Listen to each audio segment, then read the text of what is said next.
So last night I attended the Community Safety Forum put on by the BC Conservatives. This was sort of the provincial version of the Community Safety Business Forum hosted by the City of Kelowna last week for the Kelowna business community. But this go around was hosted by a trio of BC Conservative MLAs from Kelowna Centre, from West Kelowna Peachland, and Kelowna Mission. And unlike the event last week, this was largely audience driven, so questions and comments from folks in attendance.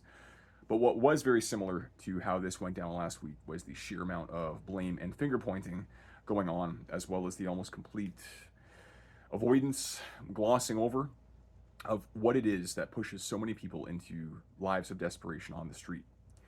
Now, what I will say is that this event was well attended and folks were fired up and they had a lot to say.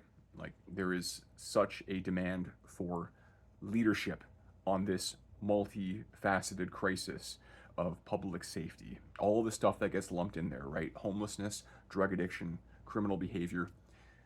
People are hungry for their leaders to present real, measurable, actionable solutions, plans to start turning the tables on these issues. And each of these things needs to be addressed, right? And on the topic of addictions, there was actually a certain amount of consensus in the room about the need for greater access to addictions treatment. And there was even a bit of a dive by some of the members in the audience around the unreasonable roadblocks that exist for a person who recognizes their own need for treatment, for them to even be able to get admitted into a detox program. Now, this is like opening up the way for a greater critique of our healthcare system and how understaffed and underfunded it is.